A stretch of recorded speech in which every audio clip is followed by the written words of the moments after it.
Shtëpia e izolume, laboratori i drogës dhe punëtorët nga Shqipëria. Një person me emrin Arsim Maloku, rreth 53 vjeçar nga Podujeva, është i dyshuari kryesor i policisë si organizator por edhe pronar i laboratorit të drogës që u zbulua me 11 tetor në fshatin Shtedim të Podujevës. Maloku gjendet ende në arrati, ndërsa sipas burimeve të Gazetës Nacionale dyshohet se i njëjti gjendet jashtë shtetit aktualisht.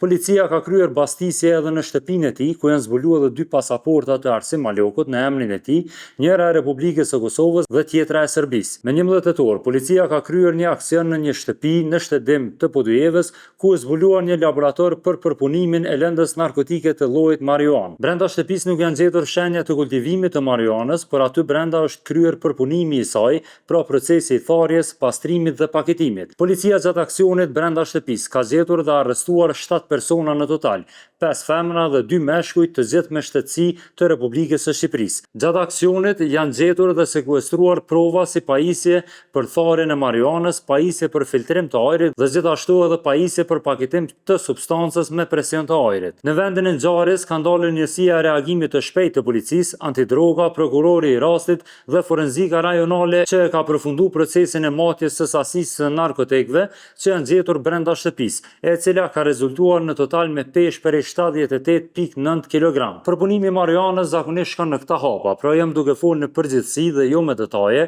kështu se s'duhet me u keqkuptuar prej dikujt që më nis këtë punë të kundërligjshme. Fillimisht bëhet korrja e degëve që kanë kultivuar marijuanën, pastaj bëhet përpunimi i thjeshtë ku largohen degët e mëdha dhe materiale tjera në mënyrë që më mbet vetëm substanca narkotike e pastër. Ky proces njihet ndryshe si procesi i pastrimit ose me hez borllogun, që ashtu njihet në zhargonin ose gjuhën që përdoret nga këta persona që mirën me këtë punë. Pas këtyre hapave vjen procesi i tharjes, ku bimet shtrihen për ta stabilizuar produktin dhe për t'u tharë sepse ka ende lagështi.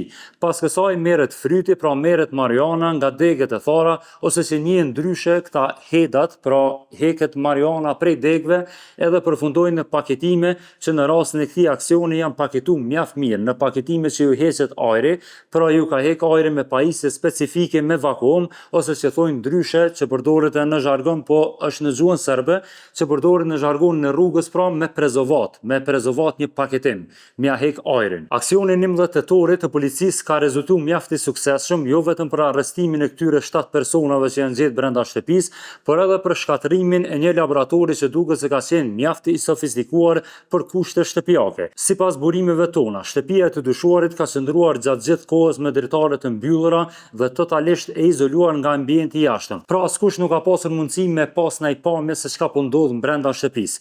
Pra brenda shtëpisë nuk ka pasur dritë natyrale, por janë vetëm reflektorë që janë shfrytzuar prej punëtorëve për ndriçim gjatë punës që ata kanë bërë brenda shtëpisë.